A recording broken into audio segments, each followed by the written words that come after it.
Biar siang ini kita akan menikmati hadirat Tuhan. Kita akan berjumpa dengan Tuhan lewat pujian dan penyembahan kita, dan kita akan mendengarkan kebenaran firman Tuhan. Sebelumnya mari kita satukan hati, kita akan berdoa kepada Tuhan Yesus Kristus. Bapa di sorga, kami mengucap syukur kepadamu buat siang ini. Engkau memberikan kami kesehatan, kekuatan baru, sehingga pada siang ini kami boleh menghadap Engkau dengan keadaan yang sehat. Biar segala pujian syukur kami berikan hanya kepada Engkau. Allah Roh Kudus, curahkan urapan-Mu bagi kami, biar setiap ibadah dari awal pertengahan sampai akhirnya kami terus ada dalam hadirat-Mu. Kami berilah oleh kuasa Roh Kudus yang membebaskan, menyembuhkan, memulihkan setiap kami. Terima kasih Tuhan, terima kasih. Di dalam nama Tuhan Yesus kami buka ibadah ini sama-sama katakan amin. Tuhan Yesus baik. Dia baik, sungguh baik dan teramat baik. Mari semuanya yang ada di rumah mungkin bisa berdiri, dan kita semua kita bangkit berdiri. Bangkit, serukan nama Yesus. Haleluya.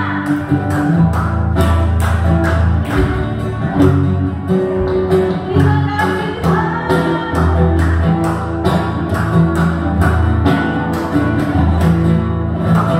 Bangkit, serukan nama Yesus. Maju, mengatakan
pujian kita sanjung Dia, kita sembah Dia.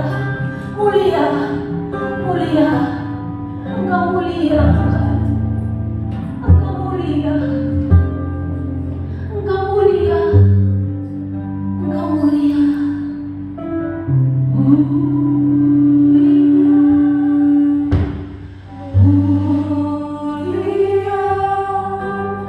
Bagi anak domba.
kasih atas segala kebaikan dan kemurahan-Mu Tuhan dalam hidup kami. Di mana kali ini kembali kami berkumpul dalam ibadah bersama dengan keluarga besar dari Infinity. Berkati dan sertai Tuhan, sehingga dimanapun jemaat Tuhan menyaksikan, baik mereka melihat melalui smartphone mereka, laptop atau smart TV mereka, bahkan mereka menyaksikan di hari-hari yang lain, Tuhan tetap berkarya melalui ibadah online ini dalam nama Yesus. Berkati Tuhan agar benar-benar hadirat Tuhan terjadi nyata, sehingga melalui video ini Tuhan dari Infinity banyak jiwa-jiwa dimenangkan, nama Tuhan dipermuliakan, yang lemah dikuatkan, yang sakit disembuhkan, yang terikat dilepaskan, bahkan yang bersusah dihiburkan. Hamba serahkan dalam nama Bapa dan Kudus. Hamba arahkan tangan hamba kepada kamera, pada layar-layar jemaat Tuhan yang menyaksikan secara online. Tuhan mengurapi hati mereka, sehingga ada makna yang baik yang kami terima melalui ibadah online ini Tuhan. Hamba berdoa juga buat seluruh rekan-rekan yang sudah mengambil bagian dari Infinity. Tuhan berikan kami sukacita dalam melayani, sekalipun terbatas karena kondisi dan keadaan, tapi kami tetap percaya Allah bekerja dengan luar biasa mengurapi setiap kami. Terima kasih Tuhan. Hamba berdoa Tuhan yang teruskan di bibir hamba, sehingga setiap kata kalimat ucapan ayat poin dan bagian yang hanya berasal daripada-Mu, di dalam nama Bapa, Putra dan Kudus, di dalam nama Tuhan Yesus Kristus. Setiap kita yang siap diberkati oleh firman Tuhan, bersama-sama kita katakan amin. Puji Tuhan, haleluya. Shalom jemaat Tuhan yang terkasih. Senang sekali kembali saya dipercaya oleh Infinity untuk dapat kembali membagikan kebenaran firman Tuhan. Sekalipun masih dalam kondisi di rumah saja, atau saudara menyaksikan di perjalanan melalui smartphone atau laptop saudara, saya tetap percaya kita akan terima berkat yang luar biasa. Haleluya. Mari sama-sama hari ini saya mau memulai satu pembahasan yang sudah saya siapkan. Saya mulai dari 1 Yohanes pasal yang kedua ayat 16 sampai dengan ayat yang ke-17. Jemaat Tuhan yang bisa mengambil Alkitab, silakan dibuka Alkitab, atau jemaat Tuhan dapat mendengar saja, karena setiap ayat yang saya bagikan akan saya bacakan dengan lengkap. 1 Yohanes pasal yang kedua ayat yang ke-16 sampai dengan ayat yang ke-17. 1 Yohanes pasal yang kedua ada 2 ayat, 16 dan ayat yang ke-17. Maka dengarlah baik, inilah firman Tuhan. Sebab semua yang ada di dalam dunia, yaitu keinginan daging dan keinginan mata serta keangkuhan hidup, bukanlah berasal dari Bapa, melainkan dari dunia. Sama-sama bilang sama saya, dari dunia. Ayat yang terakhir sebagai pembuka dari kebenaran firman Tuhan pada kesempatan kali ini dikatakan, dan dunia ini sedang lenyap dengan keinginannya, tetapi orang yang melakukan kehendak Allah tetap hidup selama-lamanya. Saya ingin jemaat Tuhan yang terkasih menggarisbawahi kalimat yang sangat jelas ini. Tetapi orang yang melakukan kehendak Allah tetap hidup selama-lamanya. 2020 adalah tahun penampian, tahun cobaan, tahun ujian bagi seluruh umat manusia. Karena faktanya dalam aspek ekonomi saja, yang hancur itu lebih dari 50%. Saudara akan lihat tempat hiburan tidak lagi sama seperti tahun-tahun yang lalu. Tempat perbelanjaan tidak lagi sama seperti tahun-tahun yang lalu. Memang ada yang survive, ada yang tetap bisa bertahan, usahanya tetap berhasil, karirnya tetap maju. Tapi kita juga nggak bisa tutup mata bahwa kenyataannya ada begitu banyak orang hari ini mengalami dampak yang sangat buruk akibat wabah yang sedang terjadi di seluruh dunia dan bukan hanya Indonesia. Yang saya mau garis bawahi gini saudara, kenyataannya memang wabah yang menjangkit dunia ini tidak ada emas, tidak ada anak emas di dalamnya. Semua orang bisa. Bahkan saya punya rekan-rekan, mereka berprofesi sebagai seorang hamba Tuhan, mereka hidup layak di hadapan Tuhan. Ketika Tuhan izinkan harus terjangkit, bahkan harus nyala, harus lewat semua. Tapi Alkitab ajar kita hari ini, dan ini menjadi pembahasan concern saya dalam kesempatan ibadah online ini bersama dengan Infinity. Tetapi orang yang melakukan kehendak Allah tetap hidup selama-lamanya. Nah, salah satu kehendak Allah yang ditekankan dalam hidup saya dan saudara adalah mematikan keduniawian. Dan ini menjadi tema kita pada hari ini, mematikan keduniawian. Ada salah satu persoalan melihat kekristenan hari-hari ini, di mana pandangan gereja yang ada di kota kayaknya lebih modern lebih up to date dan lebih milenial. Makanya untuk gereja-gereja yang ada di perkotaan lebih cepat beradaptasi menggunakan ibadah online. Streaming di YouTube, streaming di Facebook, streaming di Instagram. Mereka bisa bikin dengan begitu baik. Sedangkan yang di daerah itu masih harus beradaptasi tersendiri. Karena di gereja kota tuh ada pandangan kayaknya lebih up to date, lebih modern. Bahkan gerejanya juga berbeda. Kalau saudara datang ke daerah, gerejanya ya kok masih konsep gereja yang lalu.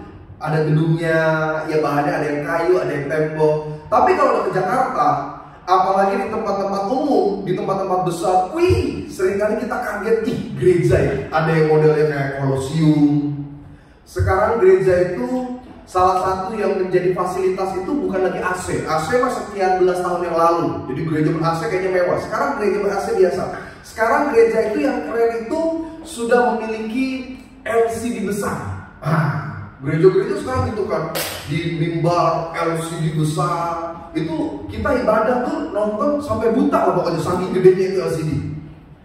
Yang baru lagi, khusus di daerah perkotaan, gereja sudah mulai masuk ke payless ya. Apa istilahnya kalau kita nggak bayar uang cash?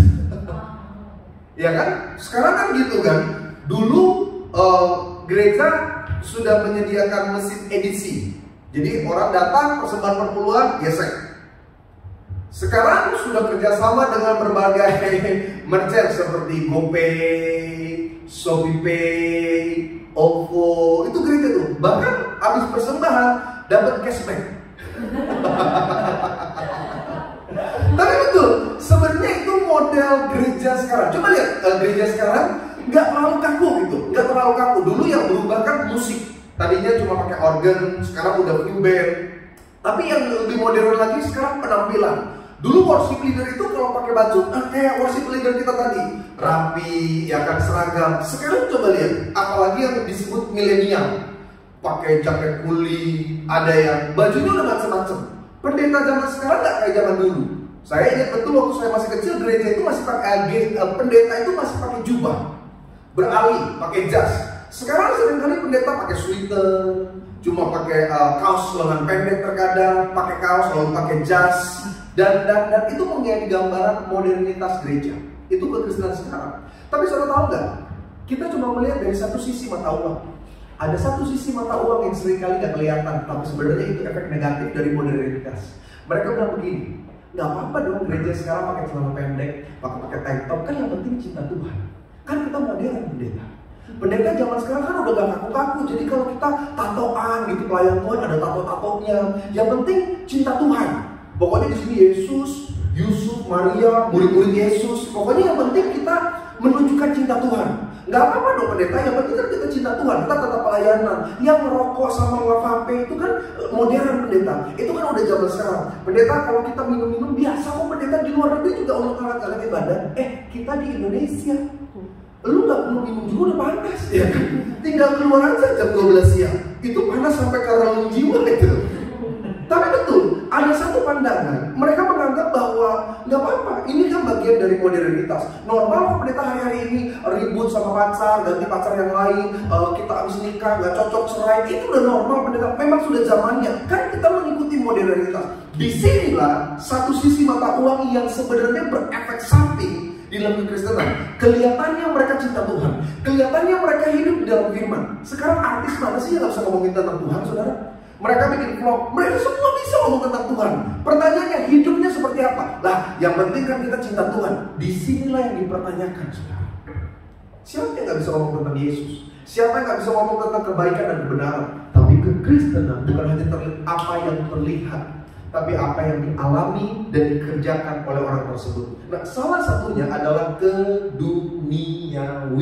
Nah, perhatikan baik Alkitab saudara. Zaman sekarang kan orang bilang pendeta, gak apa-apa karaoke itu kan modern. Yang penting kan kita juga terkadang nyanyi lagu Tuhan. Saya bilang emang ada lagu Tuhan di karaoke? Ada pendeta. Wah, pendeta mesti datang ke karaoke juga tuh. Sekarang kan semua lagu juga ada Tuhannya. Tuhan kirimkanlah aku, oh Tuhan ku cinta dia. Tuhan bila masih ku diberi. Loving God it's good, Tapi that is not enough, itu nggak cukup. Mencintai Tuhan bukan hanya sekedar sebagai ungkapan, bukan cuma sebagai bagian kehidupan kerohanian atau kekristenan kita. Mencintai Tuhan harus terlihat dari sikap, perbuatan, perkataan, dan perilaku kita. Maka Rasul Paulus pernah menegaskan bahwa tingkat kerohanian Kristen itu menjadi 3 kategori. Perhatikan 1 Korintus pasal 3 ayat yang pertama. Jadi kalau ada orang Kristen masih bilang nggak apa-apa, yang penting kan cinta Tuhan, biar kita cuma pakai rok mini, kita pakai yang sekarang. Makanya kalau di kota itu lebih dekat sama dosa. Saya jarang tuh kalau pelayanan ke daerah gitu lihat anak-anak Kristen yang remaja-remaja tuh pakai yang minim. Sekarang kan kita kalau ke mall kemarin ya, bersyukur pandemi. Itu apalagi yang di Jakarta itu pakai baju sampai saya pikir apa nggak masuk angin? Kita aja udah pakai jeans, sepatu, udah pakai jaket aja masih meriang pulang. Mereka tuh pakai apa istilahnya kalau anak sekarang tuh yang kecil banget celananya? Hot pants. Itu sampai Inggris aja ngeliatnya gini. Setan aja ngeliatnya begitu. Saking pendeknya bayangin. Baru memang zaman bener loh. Saya kaget. Sekarang ada gerakan anak-anak muda baru. Mereka Kristen pelayan Tuhan, merokok tidak boleh, vape nggak apa-apa. Jadi mereka punya pandangan sendiri bahwa vape kan beda dari rokok. Vape kan nggak sebahaya. Ini bentuk sisi gelap dari modernitas yang terjadi dalam kekristenan. Akhirnya lama-lama terjadi penyimpangan. Saya ingat betul beberapa waktu yang lalu saya datang ke sebuah ibadah. Saya datang sebagai seorang jemaat. Lalu worship leadernya, ya saya senang melihat mereka memakai baju yang lebih modern, yang tidak kaku, yang nggak selalu seragam. Kelihatan mereka keren, anak-anak muda milenial. Yang saya bingung ada satu perempuan, dia pakai celana apa? Celana yoga ya istilahnya sekarang, yang ketat banget. Udah gitu gambar tengkorak banget. Bingung saya. Tapi memang ini sisi gelap dari modernitas dalam kekristenan. Nah, saya nggak mau kita tertipu akibat pandangan-pandangan yang menurut saya itu liberal. Mereka pikir gak apa-apa, karena sesungguhnya itu menjadi sebuah celah dalam kekristenan. Hari-hari ini Kristen sudah menjadi tontonan. Orang melihat Kristen seringkali dari perbuatan. Orang dengar kisah, wah itu kan ada itu predator seksual itu yang di luar negeri. Itu ternyata korbannya anak-anak laki-laki. Wah, ketika orang tahu Kristen, pandangannya jadi buruk bagi orang Kristen. Kita ini dipandang, saudara. Orang mengenal Yesus bukan karena toko buku Immanuel lalu baca-baca buku rohani. No, orang mengenal Kristus melalui sikap, perbuatan, tingkah laku kita. Makanya engkau sebagai pedagang, engkau sebagai ibu rumah tangga, seorang bapak, seorang pelayan Tuhan, bahkan engkau sebagai anak-anak muda, kita harus menunjukkan perbedaan. Kita melepaskan ke dunia. Perhatikan 1 Korintus pasal 3 ayat yang pertama, kata Paulus, dan aku, saudara-saudara, pada waktu itu tidak dapat berbicara dengan kamu seperti dengan manusia rohani. Perhatikan, padahal dia sedang berbicara kepada jemaat Korintus, tapi dikatakan, aku tidak dapat berbicara kepada kamu seperti kepada manusia rohani, tetapi hanya kepada manusia duniawi yang belum dewasa dalam Kristus. Nah, kata kamu yang dimaksud oleh Paulus itu merujuk kepada jemaat Tuhan yang ada di kota Korintus. Jadi gini, Korintus adalah salah satu tempat pertumbuhan kekristenan yang besar pada zaman perjanjian baru. Repotnya begini, saking berkembangnya bebas, sampai terjadi sinkritisme, penggabungan antara kepercayaan kepada Yesus dengan budaya-budaya yang mereka lakukan pada zaman itu. Jadi mereka menganggap bahwa kesalahan dan dosa itu bagian biasa dari pertumbuhan kekristenan. Saya nggak bisa jelasin secara spesifik. Intinya, Paulus sampai menegur mereka. Aku nggak bisa bicara kepada kamu seperti kepada manusia rohani. Aku bicara kepada mereka yang kenal Kristus, tapi seperti bicara kepada manusia duniawi. Kenapa? Karena perbuatan dan keadaannya. Lamanya kita jadi Kristen itu nggak menjamin kehidupan rohani kita lebih baik. Ada orang bilang begini, tapi pendeta, saya itu lahir dari keluarga Kristen. Papa saya pendeta, opa saya bikin gereja. Gak jamin. Saudara mau lahir di Israel sekalipun, di Bethlehem, langsung kepada Yesus lahir, saudara lahir di sana, gak jamin. Kekristenan kita, kekristenan dijamin bukan dari keturunan. Kekristenan dijamin dari sikap dan kesadaran kita akan kebenaran yang Tuhan nyatakan dalam firman kita. Makanya Yesus bilang apa? Barang siapa mengasihi aku, ia melakukan perintah-perintah. Jadi kalau ada orang di luar sana, maaf, betul kalau saudara tersinggung. Saudara masih melakukan hal-hal duniawi, lalu katakan engkau cinta Tuhan. Saya mau ngomong dengan sangat jujur, omong kosong saudara, saudara. Cinta sama Tuhan bukan hanya perkataan. Cinta kepada Tuhan ditunjukkan melalui sikap perubahan hidup. Sehingga orang mengenali Yesus dan berkata, hebat ya. Oh, itu mereka suka ikut-ikut Infinity ya. Kelihatannya perbedaannya. Saya udah pernah tanya sama ibu-ibu, Bu, kan kebanggaan kita ikut-ikut Infinity. Jadi Infinity ini yang paling banyak dominan adalah ibu-ibu kaum Hawa. Saya tuh pengen gitu, setiap kita yang bertumbuh di Infinity, minimal orang rumah aja deh. Orang rumah tuh lihat perubahan gitu. Suami bilang gini, "Mah, sejak kamu ikut-ikut Infinity, Papa tuh bingung deh. Mama tuh manusia atau malaikat? Papa pikir-pikir manusia tapi kok kayak malaikat. Mama banyak sekali berubah. Aduh Ma, I love you." Itu bukti kita cinta Tuhan. Tapi kalau suami bilang, "Mah, kamu tuh manusia atau setan sih Mah? Kamu gak ada tanduknya tapi kok kelakuan kayak setan." Itu baru persoalan. Saya mau hidup kita itu mengalami perubahan. Salah satunya ketika kita membuang keduniawian kita. Makanya banyak orang Kristen yang kualitas hidupnya tidak jauh berbeda dengan orang-orang di luar Tuhan. Sehingga hidupnya bukan menjadi berkat, tetapi menjadi batu sandungan. Kita masuk ke dalam pembelajaran singkat. Kata duniawi, istilah duniawi dalam bahasa Yunani ditulis dengan kata sarkikos. Nah, kalau saya di Infinity, di waktu yang lalu biasanya kita belajar. Ada catatan, ada tulisan, ada penjelasan, penjabaran yang lebih spesifik. Tapi karena kita ketemu dalam ibadah online, saya berharap saudara yang penting dapat intisarinya. Nah, kata sarkikos itu berasal dari kata sar, yang berarti tubuh, jasmania, materialistik, fana, atau secara harfiah disebut dengan kata daging. Nah, duniawi adalah sesuatu yang dipicu oleh keinginan daging, kemauan diri kita, nafsu. Makanya ada orang tanya, kenapa perempuan dikasih nama Hawa? Iya, Hawa nafsu. Karena memang keinginan daging, kemauan dari diri, hal-hal yang seringkali bertentangan dengan keinginan Tuhan. Karena memang daging ini lebih senang dengan dosa.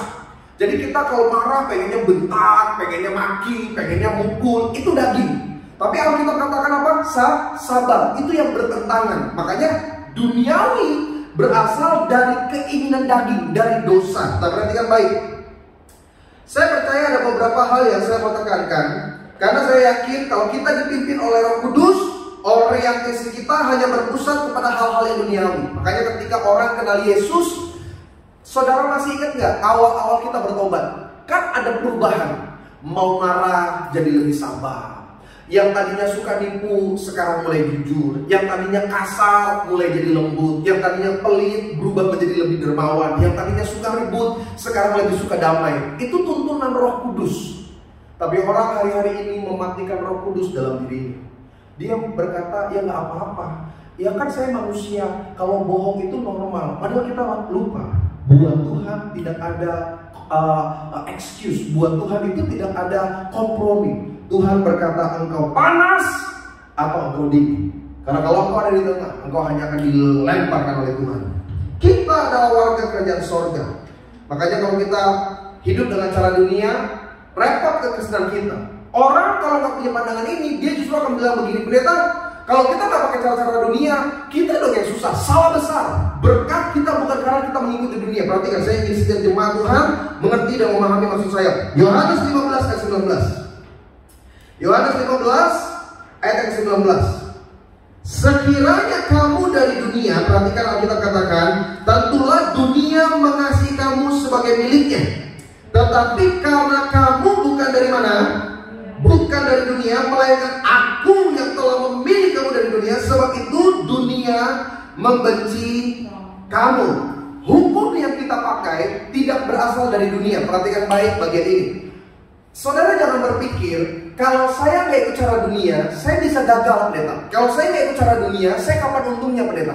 Kalau saya nggak ikut cara dunia, saya nggak bisa sukses. Ini pemikiran yang disesatkan oleh setan supaya kita masih tetap terikat dengan keduniawian kita. Saya kasih gambaran begini.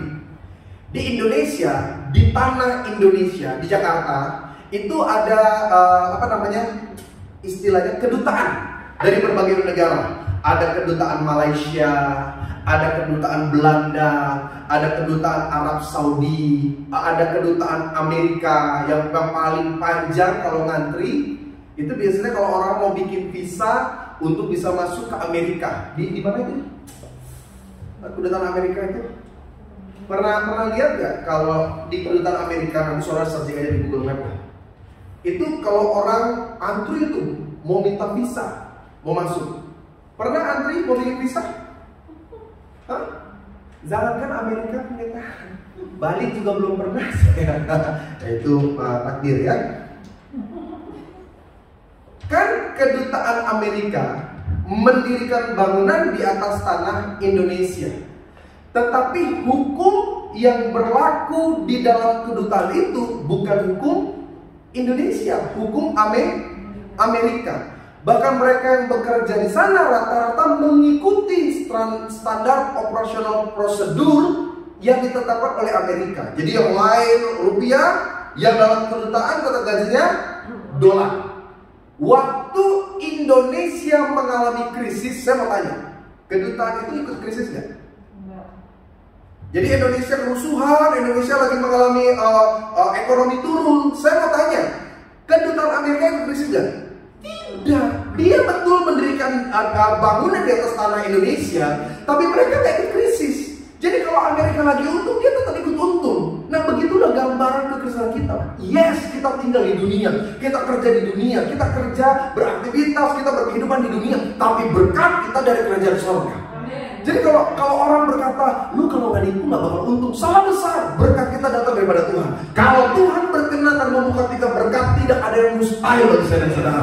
Nah, itulah pentingnya. Kenapa kita harus menyingkirkan keduniawian? Karena konsep yang kita pakai, yang kita pikir itu tipu daya setan. Setan bilang kalau kamu nggak sama kayak dunia, kamu nggak bisa hidup, salah besar. Kalau kamu nggak nyogok, kalau kamu nggak pakai cara-cara curang, kamu kayaknya bakal diproses, salah besar. Kita punya Tuhan yang lebih besar dari apapun. Makanya saya mau ajak setiap keluarga besar Infinity, supaya kita benar-benar bisa percaya apapun yang terjadi, krisis kayak, kekeringan kayak, kehancuran ekonomi kayak, warga kerajaan surga, kita tetap diberkati. Setuju katakan amin. Kalau saudara menyaksikan video ini, ada orang lain yang sebelah saudara bilang, saya diberkati. Kasih tahu sebelahnya, saya diberkati. Bilang lagi sama sebelahnya, itu juga kalau hidup lu benar, bilang. Kita seringkali kepedean, saya diberkati, sepanjang hidupku diberkati. Tinggal dari surga bilang, masa iya.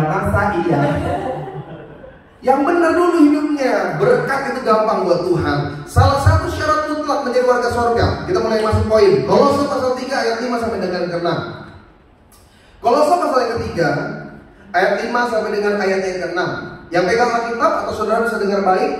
Inilah perkataan firman. Karena itu matikanlah. Alkitab bilang apa? Dalam dirimu segala sesuatu yang duniawi. Alkitab nggak bilang usahain pelan-pelan aja. Alkitab nggak bilang batasi aja separuh. Alkitab nggak bilang coba dikurangin aja. No, Alkitab pakai kata matikanlah dalam dirimu segala sesuatu. Artinya semuanya. Tidak ada bagian tertentu yang disisakan. Segala sesuatu yang duniawi apa saja? Percabulan, apalagi kenajisan, hawa nafsu, nafsu jahat, dan juga keserakahan yang sama dengan apa? Penyembahan berhala. Nanti saya bahas secara lebih spesifik apa maksudnya disamakan dengan penyembahan berhala.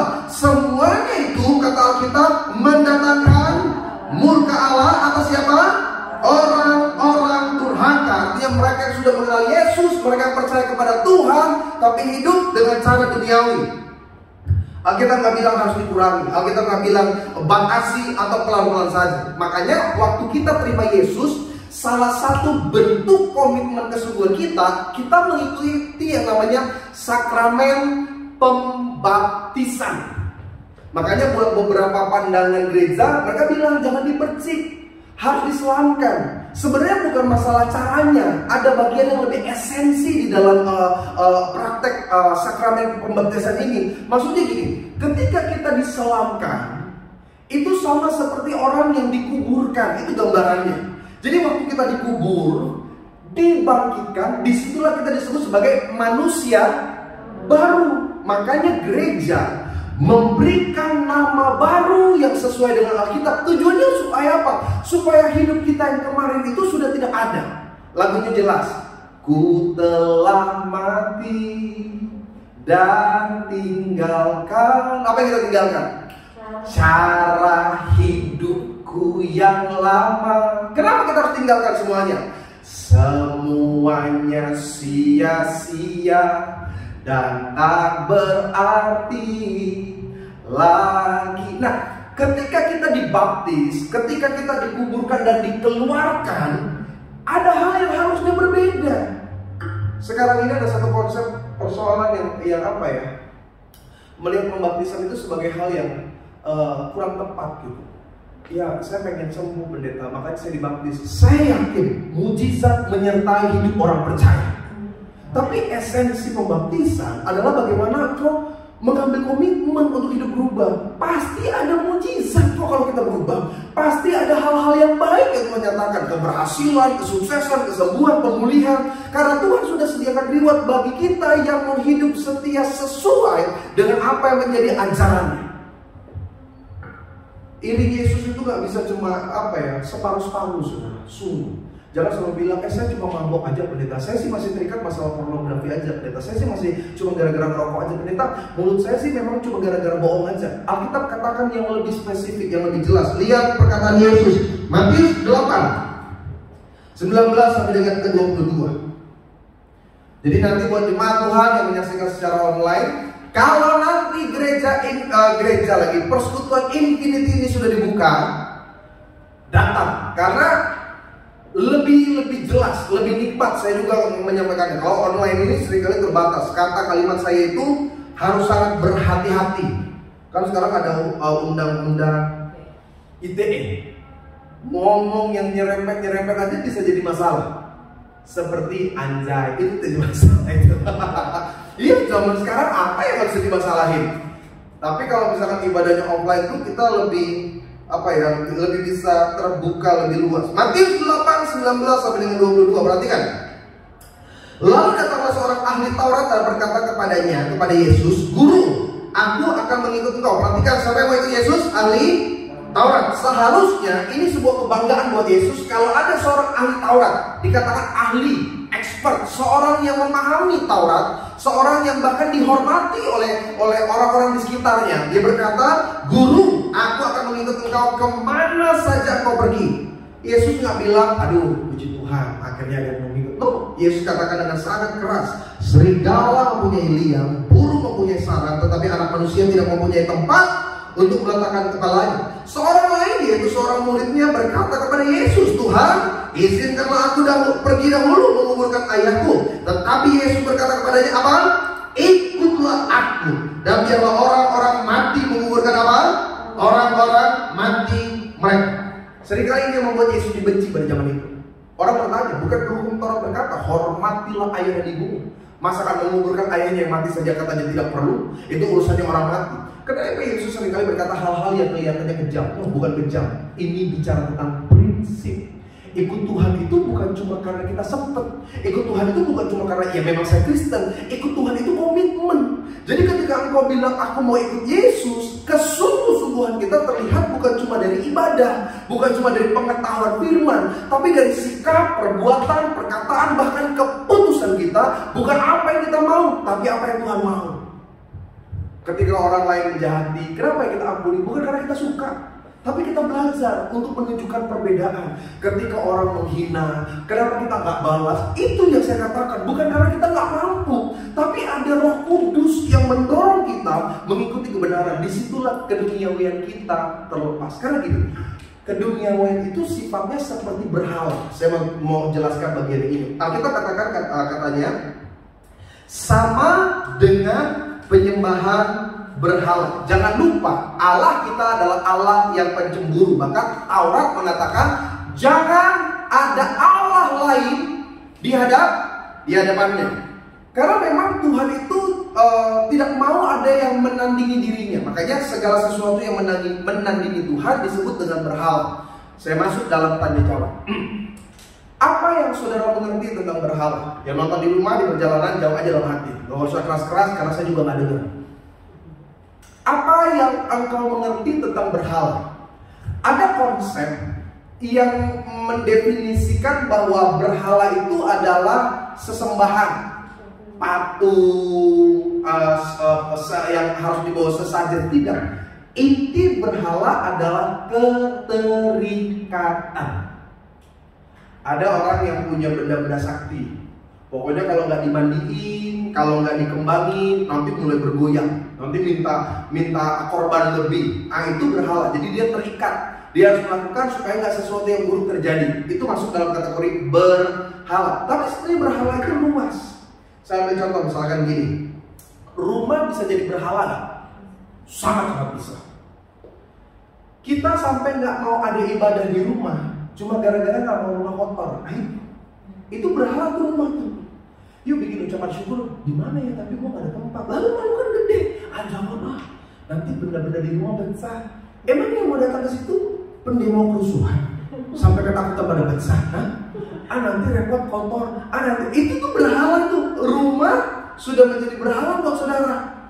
Ke gereja habis cuci mobil, mau gereja mendung hujan. Pak, jadi gereja nggak? Udah nggak usah lah, udah mau hujan. Berhala tuh mobil ya kan? Itu berhala mobilnya saudara, itu berhala tuh. Apalagi yang bisa jadi berhala buat saudara? Dandan bisa nggak? Ya ini ibu-ibu ya, dandan bisa nggak jadi berhala? Sangat bisa. Ibadah cuma 2 jam. Nah ibu-ibu dandan dari tol belum jadi sampai tol udah jadi. Tol Cimanggis. Gila. Lebih lama persiapan dandan daripada persiapan khotbah. Wah itu berhala itu kayak gitu-gitu tuh. Suami udah nunggu ya kan. Sebentar Pak, sebentar. Dia salah, hapus lagi. Kayak ngerjain PR. Dia gambar lagi, salah kurang bagus, dia hapus. Saya dulu juga gitu. Saya baru tahu ternyata cantik itu butuh proses ya. Jadi dandan itu ternyata nggak instan.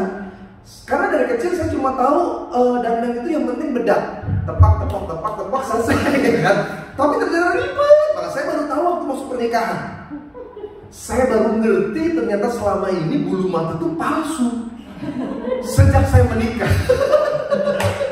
Saya kan sebelum menikah nggak pernah masuk ke kamar pacar saya ya kan. Setelah menikah baru saya tahu. Saya lihat di kaca kok ada bulu apa. Saya ini binatang apa? Bulu mata.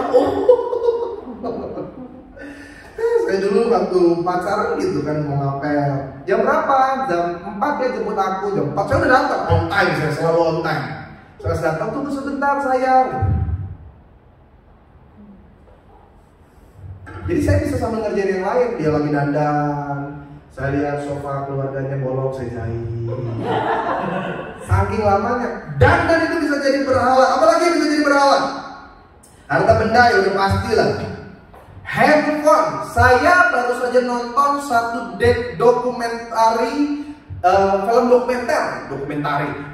dokumenter tentang keterikatan akan sosial media. Jadi sebenarnya aplikasi itu berlomba-lomba supaya bagaimana saudara masih terus terikat dengan aplikasi tersebut. Facebook punya caranya sendiri. Dengan apa? Notifikasi. Banyak sekali kan sekarang notifikasi. Hubungan pertemanan dengan siapa, ini kenangan Anda, yang nge-like aja masuk. Bahkan seringkali orang lain yang posting itu saudara tapi dikasih tahu ini sedang melakukan siaran langsung, ini sedang posting baru. Dia ngebaca record kita. Seperti Instagram, itu kalau saudara masuk ke bagian searching lalu saudara lihat-lihat, itu setiap gambar yang saudara lihat itu ada algoritmanya. Seberapa lama saudara melihat gambar itu, dan nanti berikutnya akan terus diproses supaya gambar-gambar yang mirip seperti itu yang akan ditujukan terus kepada saudara. Jadi orang terikat. Aplikasi 9gag, Babe, itu mereka pakai cara gimana caranya supaya orang terus terikat. Jadi nanti kita tersimpan satu satu naluri, satu insting secara alam bawah sadar. Kalau kita lihat handphone, pengennya buka, pengennya lihat, dan itu mempengaruhi hidup kita. Itu keterikatan. Makanya saya secara pribadi sekarang kalau pagi itu saya nggak mau pegang handphone dulu sampai dengan 2 jam. Saya lakukan dulu aktivitas manusiawi saya. Saya bangun, saya mau bersihkan diri, saya ketemu istri saya, ngobrol dulu, ngeteh dulu, saya duduk dulu. Setelah 2 jam baru saya lihat. Karena sekarang orang itu nggak bisa lepas. Dia buka, yang pertama dia ingat adalah handphonenya. Dia ngecek. Dan seringkali kita terbuai. Padahal rencananya bagus nih. Bangun jam 6, jam setengah 7 udah mandi. Tapi gara-gara lihat handphone sampai jam setengah 12. Itu berhala, saudara. Itu berhala. Apalagi yang bisa jadi berhala? Belanja online, itu udah mas berhala gitu. Itu berhala palsu ya. Saya dengar cerita dari istri saya, ada seorang suami yang ingin menyenangkan istrinya. Jadi ini suami akhirnya dia bilang gini, oh, udahlah beliin aja, mama pengen apa di Tokopedia atau di Shopee, dia buka di keranjangnya ada apa dibayarin. Dia nggak jadi bayarin, gara-gara itu di keranjang ada 162 barang yang belum dibayar. Nggak jadi dong. Karena sekarang apa sih yang nggak bisa dibelanjain online? Pokoknya sejak di rumah saja belanja online itu naiknya drastis. Saudara cari apa yang nggak bisa? Bahkan sekarang peti mati juga bisa online pokoknya. Jadi berhala itu sesuatu yang mengikat. Nah, Tuhan mau kita jadi yang nomor satu. Makanya bagaimana cara kita mematikan keduniawian? Saya pikir minta tolong teman-teman kalau misalkan terlalu lama. Jadi kalau saudara lihat di smartphone, seperti inilah kondisinya. Nah, kelihatan dari belakang saya kan, kaca-kaca, ibu-ibunya itu nggak banyak. Mereka adalah para pengurus inti dari Infinity. Jadi ada yang kemarin waktu saya share video, mereka tanya, Pak, memang sudah ada ibadah offline? Belum. Ibadah hanya sekedar tim-tim inti. Jadi memang jaraknya juga jauh-jauh sekali. Jadi kalau orang lain jaraknya 1 meter, 2 meter, ini antara surga dan neraka, pokoknya jaraknya jauh sekali. Jadi aman ya, jangan sampai saudara bikin berita hoax. Oh, itu tempat terjadi penularan, tidak. Kita mengikuti standar proporsional prosedur. Kecuali saya, karena saya harus khotbah, harus jelas suara saya. Jadi saya harus lepas masker. Tapi sebelum ibadah, daerah ini sudah didesinfektan, sudah dibersihkan. Jadi memang Infinity menjunjung tinggi anjuran pemerintah. Jadi saya nggak mau nanti suatu kali ada berita itu kan nggak ikut tuh, itu kan mereka nggak taat peraturan, salah. Karena Tuhan mengajarkan kita taat kepada Tuhan dan juga taat kepada pemerintah. Begitu juga Infinity, kita taat kepada anjuran pemerintah untuk mengikuti protokol kesehatan. Nah, perhatikan bagaimana kita mematikan keduniawian. Rasul Paulus menegaskan dengan tegas dalam 2 Korintus pasal yang kelima ayat ke-17. Perhatikan ini kata kalimatnya. Siapa yang ada di dalam Kristus, ia adalah ciptaan baru. Sama-sama bilang sama saya ciptaan baru. Yang lama sudah berlalu, sesungguhnya yang baru sudah datang. Nah, tanda seseorang menjalani hidup sebagai manusia baru adalah melepaskan keduniawian. Bahkan bukan cuma melepas, Alkitab tadi katakan mematikan keduniawian. Ada beberapa poin yang saya catat di sini. Mengapa kita harus mematikan keduniawian? Sebab keinginan duniawi adalah celah bagi orang untuk kembali membangun persahabatan dengan dunia. Kekristenan tidak kenal kompromi. Tidak ada kata istilah bohong putih, tidak ada kata istilah dosa kecil. Semua dosa sama. Karena ada orang mengkotak-kotakan dosa. Kalau bohong itu nggak apa-apa. Kalau ini tuh nggak, it's okay. Salah besar di mata Tuhan, salah tetaplah salah. Nah, apa ciri orang yang percaya mematikan duniawi? Mereka adalah orang-orang yang tetap kuat bertahan untuk berjuang. Sama-sama bilang sama saya, tetap kuat bertahan. Inilah kenapa saya pakai 1 Yohanes pasal yang kedua. Di kali pertama, di ayat paling pertama pembukaan tema ini. Karena Alkitab katakan, perhatikan saya baca, orang yang melakukan kehendak Allah tetap hidup selama-lamanya. Masalah kita seringkali berlarut-larut. Apa arti kata berlarut-larut? Tidak kunjung selesai, seakan-akan tidak ada habisnya. Saya nggak tahu saudara kapan menyaksikan online ini, tapi ketika awal pandemi di Indonesia terjadi tanggal 14, 13, 14, di mana akhirnya pemerintah Indonesia menyatakan adanya yang terdampak positif hanya 2 orang. Orang mulai membangun banyak spekulasi. Kapan wabah ini akan berhenti? Banyak yang beriman Juni paling udah selesai, Juli paling udah selesai. Tapi nyatanya bertambah bulan semakin bertambah juga kasus. Tapi orang itu mungkin konspirasi, whatever. Orang mau bilang itu konspirasi, kayak orang mau bilang itu data palsu. Intinya virus ini nyata dan korbannya ada. Mau orang bikin apapun, intinya karena wabah ini merusak banyak sistem. ekonomi, hubungan orang tua dengan anak. Coba lihat, gara-gara belajar online, emosi orang tua sama anak tuh lebih tinggi. Aduh, saya tuh ngeri, sampai kan masuk berita. Lihat nggak beberapa waktu yang lalu, ibu sampai akhirnya bunuh anak perempuannya umur 8 tahun cuma gara-gara persoalan online. Maka ini yang namanya hawa nafsu. Jadi pengen marah gitu, pengen menyakiti. Orang Kristen nggak boleh. Marah tuh normal, tapi dikuasai kemarahan itu yang dinamakan kesetanan, saudara. Ada kan orang gitu, cuma ngajarin anak aja. Awas ya, sampai kamu dapat nilai jelek, jangan panggil papa lagi. Pas besok ujian nilainya jelek, Om. Kok kamu panggil saya Om? Ya kan kalau nilainya jelek jangan panggil papa, saya panggil Om aja lah sekarang. Iya, orang Kristen tuh gak boleh begitu, saudara. Karena ini masa-masa penampian, ya. Ini masa-masa ujian. Orang kan ngelihat, wah paling nanti seperti zaman SARS atau flu Singapura paling cuma berapa bulan, dan kenyataannya makin lama makin parah. Bahkan per hari ini saya khotbah, Indonesia menjadi salah satu negara, bukan salah satu, negara di Asia yang paling banyak ditolak masuk ke berbagai negara di luar. Makanya sekarang mau ngomong ke luar negeri repot minta ampun. Kenapa? Ya karena keadaan wabah ini. Dan kita nggak pernah tahu. Selalu ada harapan, tapi di tengah harapan selalu ada hal yang mematikan harapan itu. Wah, vaksin sudah mulai diuji coba. Wah, ternyata vaksin nggak berhasil. Wah, nanti akan begini. Wah, ternyata begini. Wah, nanti begini. Wah, ternyata begini. Tapi orang-orang yang hidup dalam Tuhan, seberapapun lama keadaannya berlarut-larut, kita tetap kuat. Karena kita percaya kita memiliki perkenanan Tuhan. Sama-sama bilang sama saya punya perkenanan Tuhan.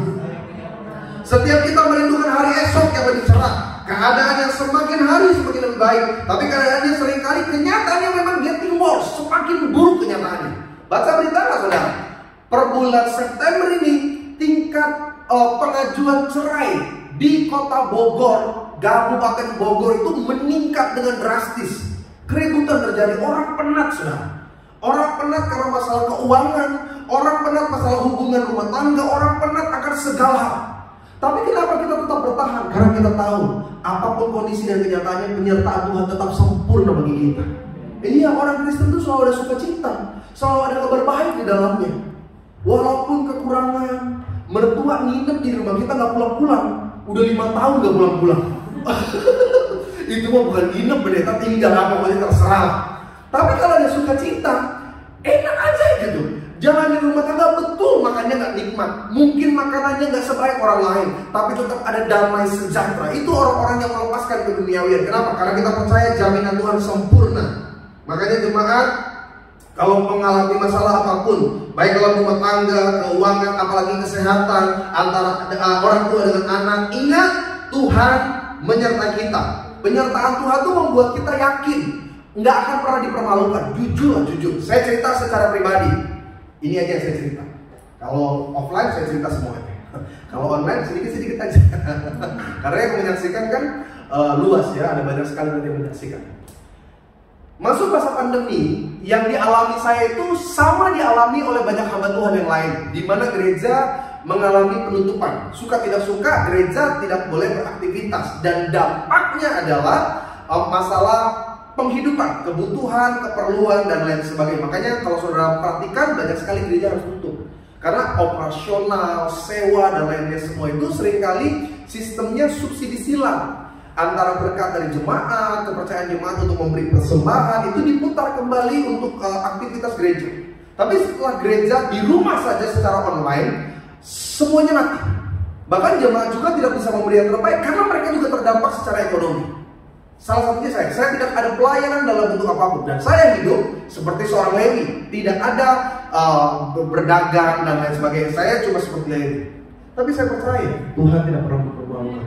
Betul saudara, 1 minggu setelah pandemi itu tanggal 15 kan selesai. Itu minggu terakhir tanggal 15. Habis itu 16 hari minggu terakhir, Senin sampai berikutnya berbulan-bulan itu tidak ada pelayanan dalam bentuk apapun.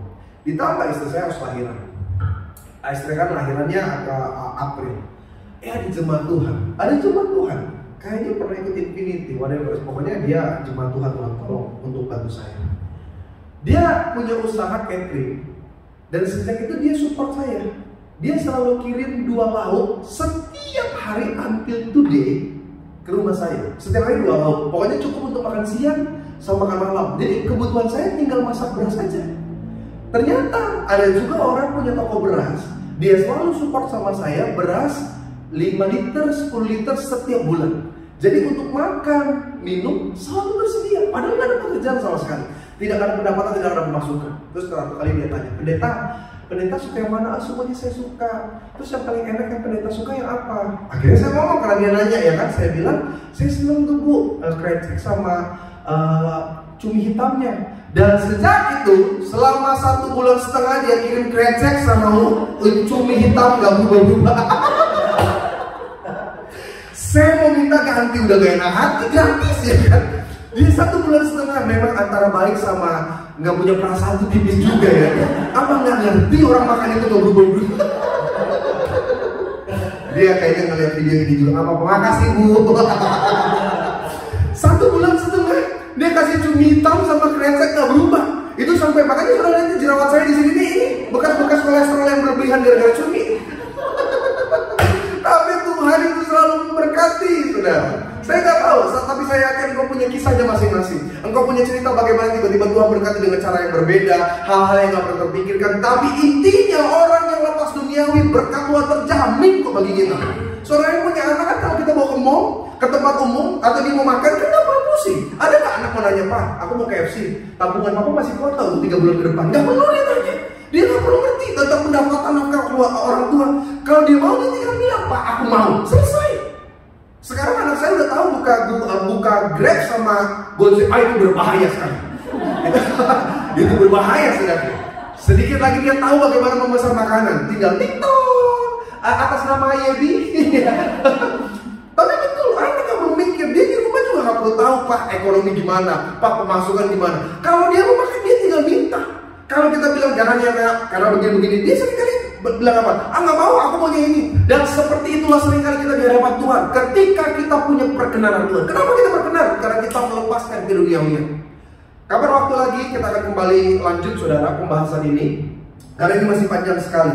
Saya pembahasan ini saja baru menghabiskan 1,5 lembar dari 4 lembar yang saya sudah siapkan. Kita akan lanjut bahas. Jadi ini mungkin masuk bagian part yang pertama, melepaskan keduniawian. Lalu nanti kita akan masuk part yang kedua, supaya kita bertahan saudara. Karena kita katakan, barang siapa mengikuti kehendakku, dia akan beroleh hidup. Saya mau setiap jemaat Tuhan kita bertahan, supaya ketika pandemi ini selesai, ada kesaksian luar biasa yang kita ciptakan. Bagaimana pertolongan dan penyertaan Tuhan sempurna bagi saya dan saudara. Tuhan Yesus memberkati. Saya udah rekan-rekan, kita akhiri untuk kebenaran firman Tuhan pada kesempatan kali ini. Jemaat Tuhan jangan off dulu, ikut terus sampai doa berkat supaya ibadahmu walaupun secara online tetap sempurna. Tuhan Yesus memberkati.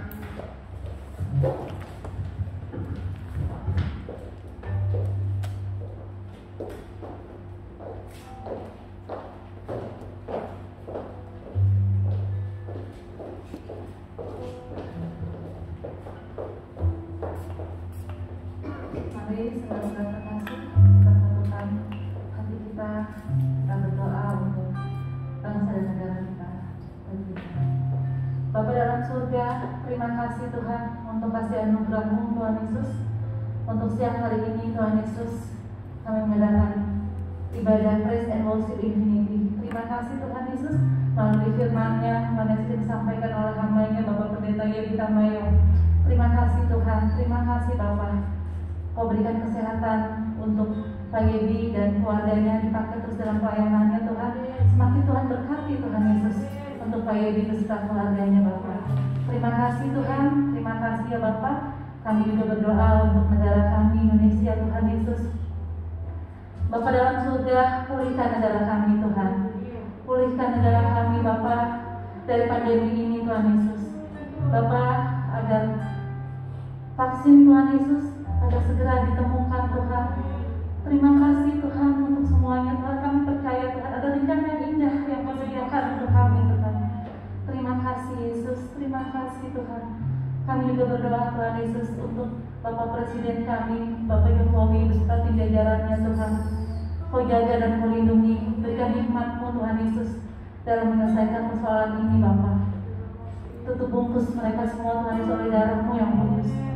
Bapa, terima kasih Tuhan. Kami juga berdoa Tuhan Yesus untuk saudara-saudara kami Tuhan Yesus, Praise and Worship Infinity dan jemaat-jemaat lainnya Tuhan Yesus yang menyaksikan ibadah ini Tuhan.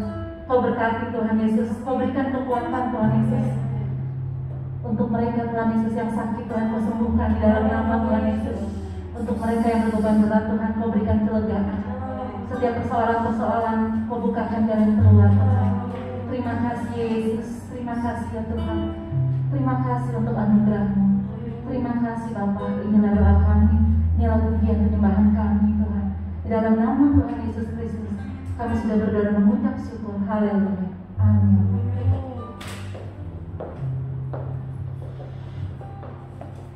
Puji Tuhan, saudara yang dikasihi dalam Tuhan, saudara diberkati Tuhan dengan firman Tuhan. Haleluya. Semakin hari kita harus semakin dekat dengan Tuhan, meninggalkan kehidupan lama kita supaya kita berkenan di hadapan Tuhan. Terima kasih kepada hambanya Bapak Yebi yang sudah memberkati kita semua, mengurapi hambanya ini dengan pengurapan yang selalu baru setiap hari.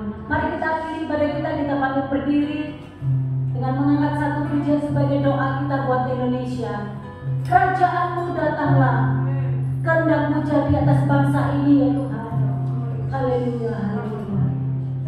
Kerajaan-Mu datanglah, kehendak-Mu jadilah di bumi seperti di surga.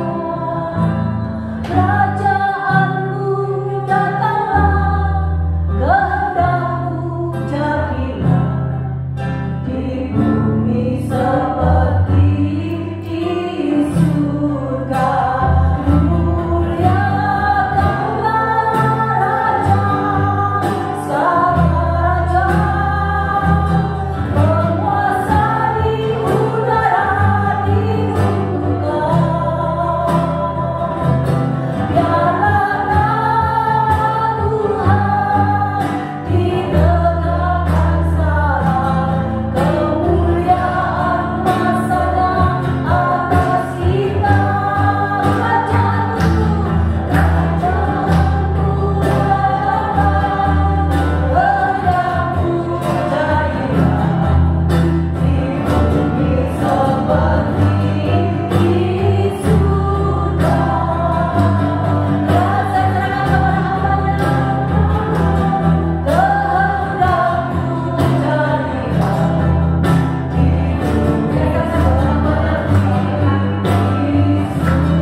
Bersama-sama jemaat Tuhan yang terkasih, dimanapun saudara juga menyaksikan ibadah online ini, mari arahkan hatimu dan dengarlah apa yang menjadi kata berkat. Terimalah dalam iman saudara, seperti Yesus mengajarkan, terjadilah sesuai dengan imanmu.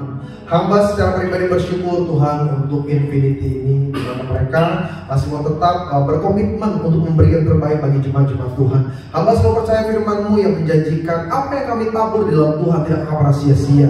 Semuanya akan mendatangkan berkat bahkan kemuliaan bagi nama Tuhan. Maka pakailah Infinity semakin dahsyat dan luar biasa. Tim-tim yang terkait di dalamnya, orang-orang yang ambil bagian dalam pelayanan, bahkan yang mengambil resiko lebih Tuhan untuk melayani Tuhan di masa pandemi seperti ini. Apa yang mereka tabur akan mereka tuai di dalam nama Yesus. Kami percaya seperti Paulus mengajarkan, biarlah kami semakin kecil dan Tuhan yang semakin besar. Umat Tuhan yang terkasih, arahkan tanganmu kepada Tuhan, tanda kau menerima, tanda kau meminta tolong hanya kepada Yesus, karena Dialah sumber berkat, sumber pertolongan, sumber kebahagiaan, sumber kesehatan. Dia sumber segala-galanya. Dengan kuasa otoritas daripada Allah, hamba berkata, diberkatilah engkau bersama dengan keluargamu, diberkatilah engkau dalam setiap pekerjaanmu, usaha, bisnis, karir, perekonomian dan masa depan saudara. Dia akan dirimu naik dan tidak turun, dijadikan engkau kepala dan bukan ekor. Tuhan memberikan kemenangan dan bukan kekalahan. Umat Tuhan, terimalah rahmat anugerah dari Allah Bapa, cinta kasih dari Tuhan Yesus Kristus dan persekutuan yang manis bersama dengan Roh Kudus, mulai hari ini, besok, lusa sampai Maranatha. Tuhan datang kali yang kedua menjemput setiap kita mempelai setia menjadi bagian dalam kerajaan sorga. Setiap kita keluarga besar Infinity yang percaya diberkati oleh Tuhan. Bersama-sama kita katakan amin. terima kasih sudah menyaksikan ibadah online dari Infinity ini sampai dengan akhir. Jangan lupa untuk follow akun Instagram dari Infinity. Alamat akunnya ada di deskripsi. Saudara juga jangan lupa untuk subscribe channel YouTube dari Infinity, karena melalui channel YouTube ini akan ada banyak ibadah-ibadah kebenaran firman Tuhan yang disampaikan, memberkati hidup saya dan hidup saudara. Tuhan Yesus memberkati.